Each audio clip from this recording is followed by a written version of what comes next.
guys got jokes, and so do we. This is Joe and Betsy coming at you live on a Sunday afternoon. Like I told y'all, we're committed. So I got confused and thought we had till next Monday to come up with an episode, but actually, it was today. So we've been wanting to talk about kind of like work life balance. And so this is a good time. Like as we go in, I thought I still had a week. Obviously not. So I could use a work life balance discussion. Yeah, we're absolutely off balance trying to get this going, but we're here. But we're here. We're here. So the cool thing is, I think this is a really good topic for Betsy to talk about with the Lord, honestly, because if somebody loves to work, it's my wife.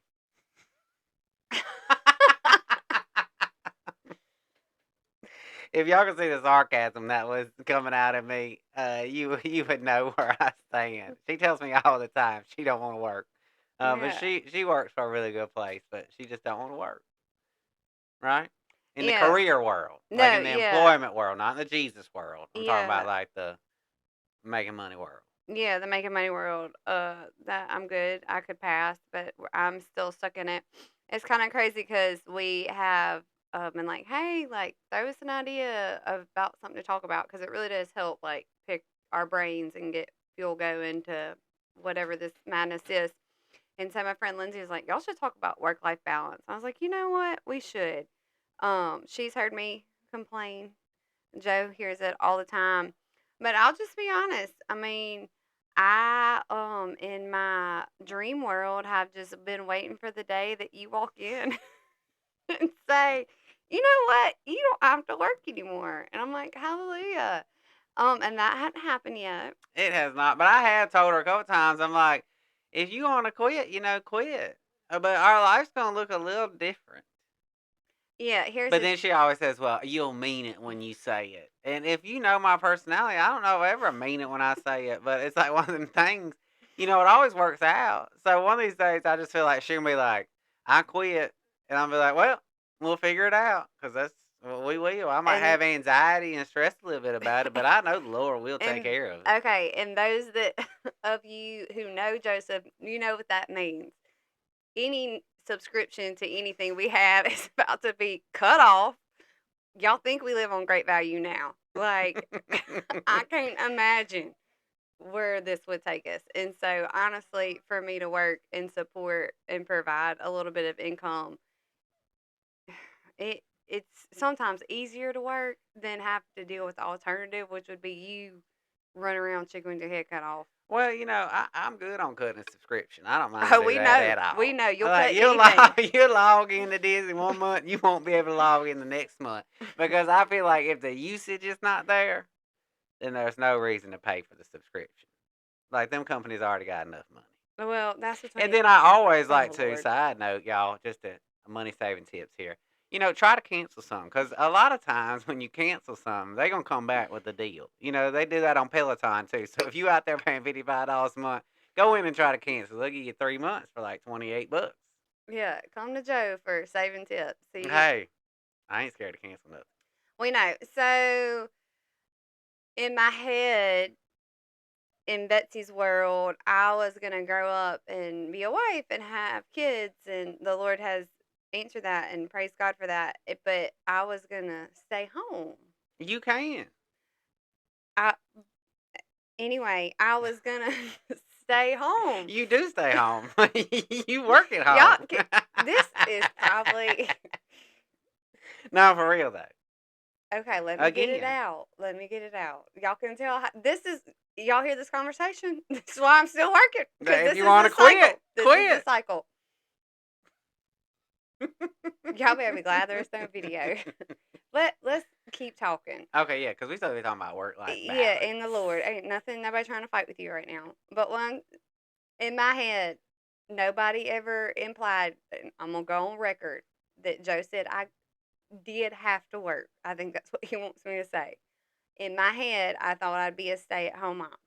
We have 4 kids that are literally back to back, and everybody needs $25 to $500 at a time times 4. And so I'm married to you and it's expensive. And so, where we're at in America to live in a one income budget with four kids is hard. So, Mm. the Lord has been gracious and provided me an opportunity to help come alongside you and support. But I will tell you, I'm the number one complainer, and the Lord is working with me on that. Just my idea and His ideas did not necessarily align. And yeah, so I do have a job. Some people may not even know that. I do have a job. She does have a job. And anyway, so that's where I'm at. It reminded me of that real song. I just been telling people all about because I just love when people are like, "My mama didn't raise no quitter," but that don't mean she didn't raise a That's complainer. me. That's me. I may not. I'm gonna do it, but you're gonna hear about it. Okay, but let's talk about work life balance for real. And as we get into work life balance, I want to. This is anything you do for income when we talk about work, like not what you do on the side, but like work. Well, I guess it could be like if you're doing like a nonprofit, not getting paid. Like, how do you work life balance that? And I think we start out with even in Genesis chapter 2, like when God created Adam and Eve, He created them to work. Like, being able to work is a gift. It is something that He has given us. He's making them take care of the things that He put on this planet at that time. And that's why humans were here. Like, we were made in His image, and when He put us here, and they were working and all this kind of stuff. So, to work, I think we should get that out of the way. It is a gift. Yeah, it's definitely before the fall. Work didn't come after. Work was established before. So I do think there's an order there we need to recognize. So I think that's great. Yeah, and it also reminds me like Ephesians chapter 2 when he says like we are created in His workmanship or through His workmanship. I think it says I probably should read it from the Bible, but and then to do His great works too on this earth, like to serve Him and to be the light wherever we are. So I think that's important to point out. So work is important and it is a gift to be able to do it. Right? Correct. Absolutely. Okay. So what do we do with that work? That's the question. Well, I think there's two lanes to the conversation here. Your lens and my lens are going to be completely opposite. Just from and again, depending on where you're at in your stage of life, this conversation is different. So I'm only going to speak to the lens I know, which is where we're at. But I remember graduating dental hygiene school and going to my first job and like working those first couple weeks and being like, "Oh my gosh, I this is it." Like, what? Are you kidding me? Because you gotta realize we live under this false illusion with school when you get Christmas break and you get spring break. And my birthday's December 23rd. Never had to go to school on my birthday. As a hygienist, you will have to work on the 23rd. One of the busiest days, by the way. And so my world was rocked about what work really was and what that meant in my everyday life. And I was not okay. And in that moment, I could not see the connection between how your everyday life and your life with the Lord coexist. And so it felt very separated and like, what am I doing? I didn't see my patients that were coming in as an opportunity to build relationships and friendships and that type of thing. I saw it as a job and a duty, and that made work miserable for me. And I'll be honest, that's been my attitude for a while because I didn't get out of that headspace no sooner than we get married and start having kids. And I'll be honest, I was talking to a friend the other day who's just had a baby and she's back at work and she is struggling. And I know what that feels like because I think for a woman in the workplace, you're wired either one or two ways in the way, you're all in and you thrive in that environment and you can easily balance your home life, or the whole time you're at work, you're just sitting there thinking about what you're missing at home. And so I think that's the bucket I fell in for a lot of years with our kids is what I was missing. I want to be home. I want to be with my babies. But God knew something I didn't, and obviously I would have been a lazy fool had I been able to stay at home, and that's just not the road. But the shift that has happened in the last year for me, and God is so kind and patient because I'm a brat. Like, I'll be honest, and I'm not saying that for someone, oh no, you just don't know. Mm-mm. I'm a complainer and I'm a brat when it comes to my work. But I was doing dishes, and because I work from home now, nothing with hygiene, and I was doing dishes, and it hit me like, you need to change your attitude. You Mm, prayed to be a stay at home mom, you prayed to be flexible, you prayed to have the opportunity to catch your kids when they came home after school and be emotionally available, and you have it, and you're mhm, complaining and you're being ugly because of what? And so it hit me like I had this picture of what a stay at home mom for me looked like. And that's not what I've been handed. And for so long, it's taken me a long time to appreciate that this road is better, even though I don't necessarily like it. mhm. And I think I can talk to the people that like to work Not great. It's not me. because it's something like I love to do. Like it drives me. Like, and I think it all depends on what you do too. If you do something you enjoy doing, then obviously you love it. But I remember first starting out in the mortgage business for myself. Like, I love client relationships. Like, I love to meet new people across the country. I love to take someone that doesn't like our company and then turn them into like singing our praises. And like, I thrive off of that. Like, I guess you could say recognition. And so I'm sure some people are listening right now and is like, I love my job. Like I love my career. And but the thing with me is I do love my job. I do love my career, but I can get into the set where it overtakes everything and my family becomes second. So like maybe you're listening here. So you may be like Betsy, you don't want to be at work really, but you go to work to collect a paycheck, but you'd rather be at home doing something else. Or you could be like me who loves to go in and loves to tackle stuff and climb the ladder and get recognized and want to stay till 8 o'clock at night and like get things done. But when do you recognize on either side it's a problem? And I think that's what it comes to it. And for me, I think recognize that it's how you act in the workplace. So when I first started off in the workplace, it was more of me, me, me, me, me. Like that's all I was thinking about. But now, like I love to just make interactions with the people I work with, get to know them, smile. Like I love to just honestly just smile and like bring light to the room. Like I like the attention too. Don't get me wrong, but like I love that. Like when somebody's complaining or talking, I'm like, well, could be worse, or we'll get through it. Like I don't know. I think it's all about how you approach it, and I would hope that people at my job see me approach it more of in a Jesus light than anything now, instead of a me, me, me. Yeah, be positive. Be positive. It's so annoying. Just like our 4 kids blood type. In case something ever happens to us, that's our kids' blood types. Be positive. Just let all y'all What happened was, know. and I told this story not that long in BSF, that you always have these people in the room that are encouragers, and you are good at that, and I do believe you probably thrive in that aspect in your workplace. But for the people like me, sometimes the encourager can be annoying. um, we just aren't ready for all that, the smiles and the hey. And so I was telling them, we were talking about our lesson, that when Bailey was born, she had to stay an extra day in the hospital. Of course, I'm hormone. She was fine, but I'm hormonal. We lived in Ruston at the time. We had her in Monroe, and the doctor walks out of the room, and Joseph's behind me. I can't see him, and I'm like spinning, obviously out of control in my head, like what this really means and what we're gonna do. And he's like, "Be positive," and I lost it, lost my mind on him, and he was like, "What? That's our blood type." That is so we say when we say be positive, we laugh and think about that moment. But that is a picture of who you are. You always have a smile on your face. Yeah, I believe. But let's talk about okay. Let's get back on the subject Okay, of sorry. work-life balance. How can you tell when work becomes an idol? Mm.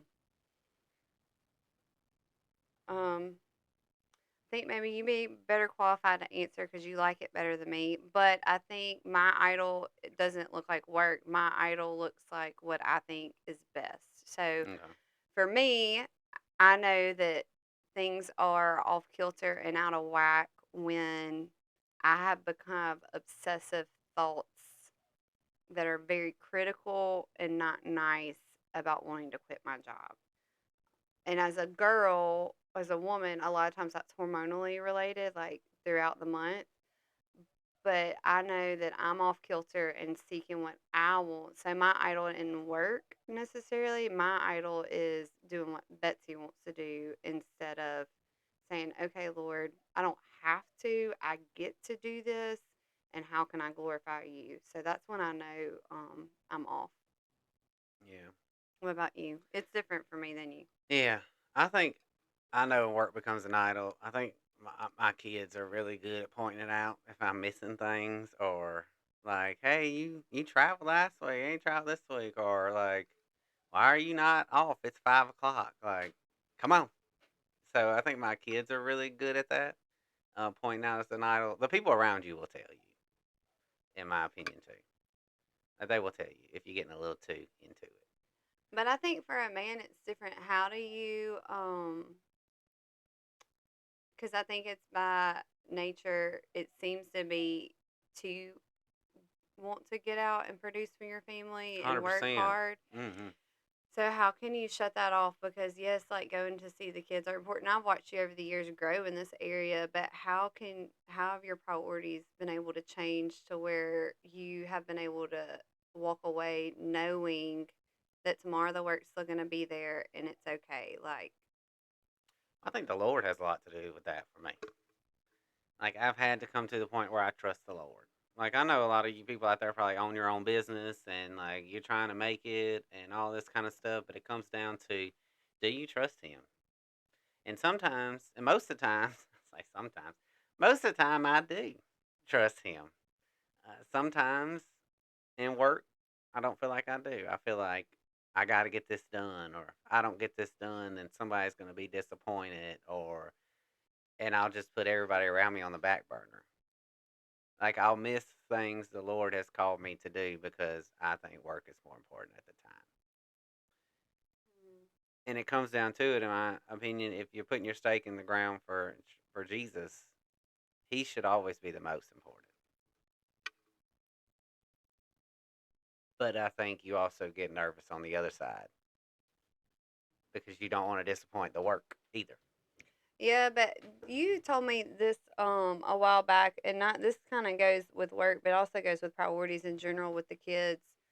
Um, I can't remember who told it to you. You may remember, but you said something about your calendar, like you have like it was from work, I'm pretty sure, and like that was a flip for you too. Meaning, what? 100%. So, one of the probably the best mentor I've ever had in the workforce told me one time. She said, Joseph, she said, if you don't control your calendar, someone else will control it for you. And that has stuck in my head. I'll give a shout out for Chase. I'm telling you what, it is just the most fantastic place I've ever worked. It is great. But she told me that when, like, I was obviously, she was mentoring me, but she said, if you don't control that calendar, somebody else will. And I have 100% agree with that. And I have seen it.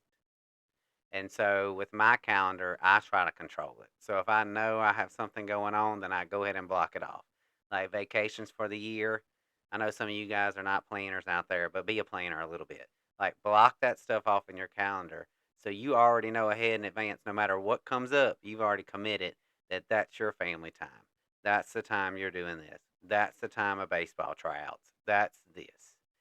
And if you know, don't have a company or something like that that respects that, then that is what it is. But I have learned that's extremely important to me. So I plan my calendar out. And if it's open, I tell people all the time, you can grab it. But if it's not, you can't grab it.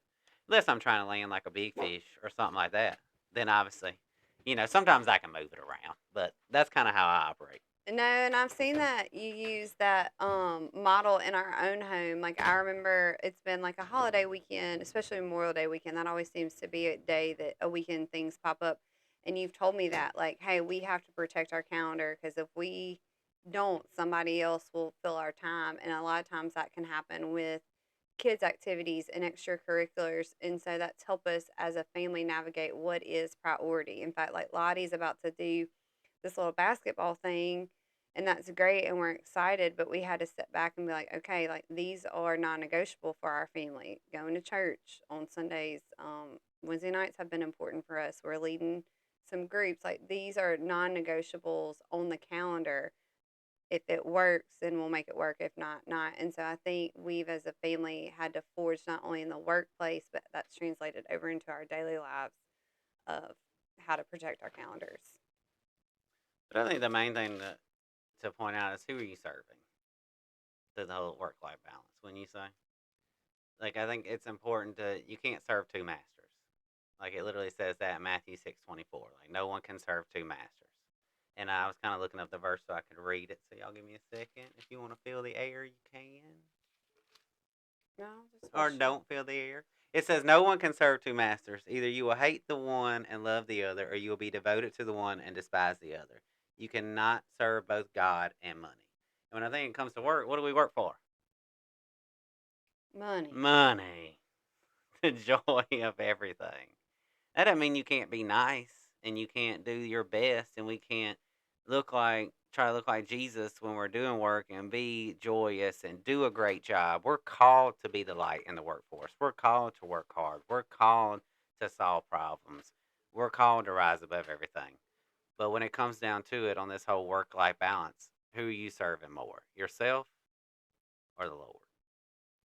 Yeah, and I've realized the only thing that hurts when that's off kilter are those closest to you, which is a lot of times your family who miss out. And like you said earlier, like you look up and something's passed and you've not been there for them, or what, or even your relationship with your closest friends and that kind of thing. Those relationships closest to you seem to be affected the most when that gets off kilter. I think the problem for me in all this is um in my heart of hearts, I believe my ministry is first and foremost being a wife, and then it, well, obviously my own relationship with the Lord, but being a wife and then a mom. And so work is very low on the total pole for me. So I've had to really fight in the Lord with prayer. I mean, the fact that I'm such a brat, like, he's probably like, here we go again, because I will be doing some things, and what I do is kind of just tedious. And I'm like, this glorifies you, Lord? Like, this glorifies you. How? Mm-hmm.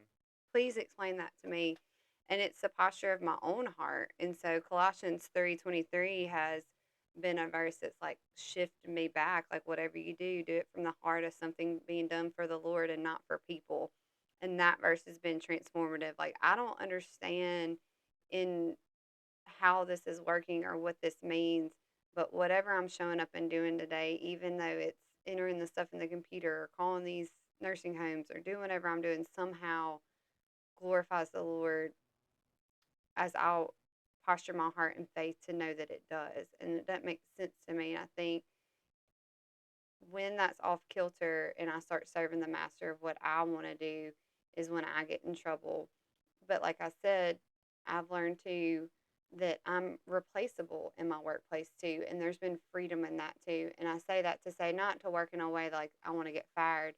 But here's the thing, I have roved enough jobs to know that when I leave, or if I needed to leave, somebody's coming behind me. They don't need me. 100%. I tell you what, once you learn this, and I hope some young people are listening to this, I'm going to say it once. You are always replaceable. It doesn't matter whether you own your own business, there's another business that can replace you. It doesn't matter if you are the CEO of Facebook, you are Mark Zuckerberg himself. The board of directors can replace him eventually, or he's going to die and he's going to have to be replaced. Like everybody is replaceable, and you are too. It always used to make me laugh. Like in the workforce, people be like, "If I left this place, it would just burn down. It may burn down for a day, but it'll be back up by the third day. I promise you." Because there's either shareholders or some investors that gonna need a check, and they're gonna come in there and fix the problem. So I think that is such a better way to look at your job too. I think it gives you. I don't want to say it gives you comfort, but it just gives you like this. Okay, I can be replaced. And so I'm gonna work hard, but I can always be replaced. Like if something happened to me, or if I want to do something else, like they can always find somebody to replace Yeah, I think sometimes we can think we're holding something up that we were never holding up. me. 100%. And that's when work can become an idol too. That Mm. you think your work is the reason why it's standing. And that can be like, no, that's not true. Like, you are replaceable. And at one point, it might have been when you first invented something like it was, but when you start hiring employees, you then become something else. Like, what's the Ecclesiastes say? Nothing new is under the sun. Mm-mm. Or what is it? I don't. I think I just said Yeah, that right. that's right. Oh, okay. But so I mean, it is what it is. Yeah, we've tried to teach our kids that too. They'll be wanting to do something and like, "Hey, you don't even want to do this. Like, you, somebody else who maybe wants to do this and be blessed in doing this, let them do Do it. it. Like, Like, get out of the stop. way. Yeah, get out of the way. I mean, I think something else we can remember is that rest is extremely important. So, like somebody like me that loves to work, like in the career world, somebody like you love to work, like for different things. Like we always like to work, like you love to talk about Jesus, you love to teach about Jesus, you love to study about Jesus. Like that's something that gets your motor Yeah, running. in my perfect dream world, I could make money for Jesus.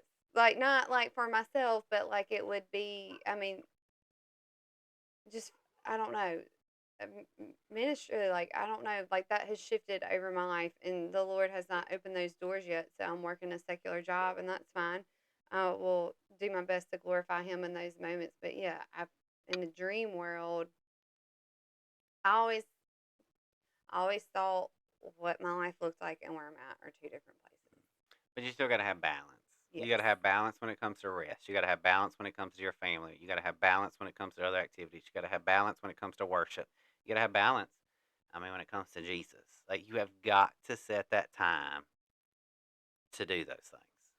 You have got set your calendar. Like if it helps you to block off an hour every morning on your calendar, or at night, or during the week, or those non-negotiables like Wednesday night church, Sunday morning church, or those volunteer opportunities, you got to control the schedule and trust that the Lord will provide. Well, it makes me remember, I don't know where the verse is. Again, get your Bibles. I know we Google. just Don't, all over this book. I Like know, I don't, thought I should have wrote I this on know, my don't board. take my word for it. Or I guess I can Google it real quick. But it says that the man was made for the Sabbath, or the Lord made man, the Lord made the Sabbath for man, not man for the Sabbath. Let me make sure I'm saying that right. Hang on. These dogs, I bet y'all can hear them.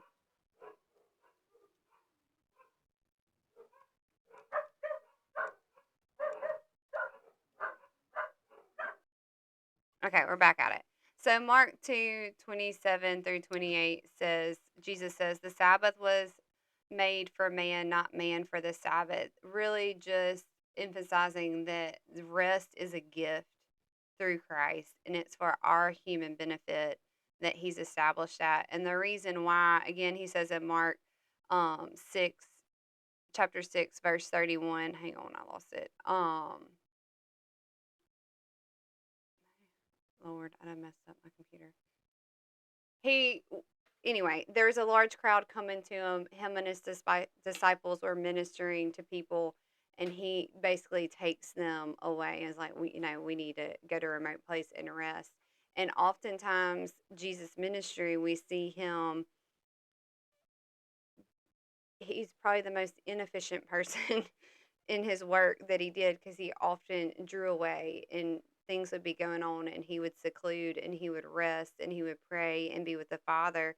But those were the times where there's refreshing and there's renewing so that you can go back out. And I think whether it's work, whether like I was making just your about to money. say this. Oh, okay, No, say no, you it. go ahead. But it's funny how me and you was both thinking the same thing. But go ahead. I don't know if we were, but I'll say, okay, whether it's work, whether it's doing things for the Lord, whether it's your family, whether it's travel ball, whether it's, I don't know, fill in the blank of what it consumes a lot of your time or your family's time. If there's not a pause and a break to slow down and kind of get to the remote place or tuck away in your home and breathe for a second and really find refreshment in the Lord, then you will burn out and you will spin out. 100%. And that's when all this stuff goes crazy too. Put an explanation. How you say that word? I don't know. Exclamation mark. Exclamation? Exclamation mark on that. Because I was sitting here thinking that too. We can talk about career all day long. We can talk about your business, But let's talk about working for the Lord too, because it can be exhausting. Like it can be exhausting. So you have to step back and rest. And it's And okay to say no. let's say it's a complete That's sentence. part of work life balance. I mean, our preacher talked about it today. A yes is a yes, a no is a no. There's nothing wrong with saying no and being truthful with people if you're not going to be all in. Hmm. And say, hey, I can't help you. I'll pay the money. Or I can't do this. Or I need a break. Or I can come out there and do one thing, but that's all I got. Like, there's nothing wrong with being truthful. I think it's learning in your life at the end of the day with all the things that we've talked about. It's learning to what's a priority. I think that's something that you need to walk away from this learning. Hey, what are priorities in my life? What are priorities in my family's life? How do you claim our calendars, like you said, like make space for the things that are priority and fight for those spaces, and then create boundaries and know that the Lord has this. I think when we're fighting to stay connected and walk faithfully with the Lord, when we do that, me and you have found from our experience, not that things are easy, because I don't want to lie and say that things are easy, things go smoother and our life is enriched because of that. 100%. So I don't know if we just circled around work life balance today. I hope y'all got something out of this. Just know that it's hard. Yeah, but you don't want to get to the end of retirement and turn around and look at this family or these friendships that God has gifted you and put in place, or I don't want to, and be like, and then be like, who are you? We don't know you. I know. Because we can have this false illusion that just because we have relationships with these people or these people are a family, that there's assumed bond there. But relationships take work, relationships take time, relationships take effort. And so when we put something above things like work over maybe a family relationship or our kids, when we turn around, we're ready to be like, hey, I'm here. They're like, okay, that's great. Like, But I'm not. that's right. And so I think why is this important? Because at the end of the day, not only do we want to glorify the Lord, but those that He's entrusted to be in our influence, which is our friends, our family, and our workplace, we want to steward and serve with excellence well. And as we get off these mics today, I just pray that the Lord would reveal to you if you do have a work life balance issue. And I pray that if you work somewhere where it's hard to have a life, that the Lord will put you in a place that's a little bit better. So, but that's all I got. Yeah, I don't know if we stirred up more than we helped. I mean, probably so, but there, that's all we got. We gave some things to think about. We gave some things to think about. Well, we hope everyone has a good week, and we hope it gets warmer around here because I'm ready to start swimming and enjoying the summer or spring and seeing everybody at the cookout. So we will talk to y'all later.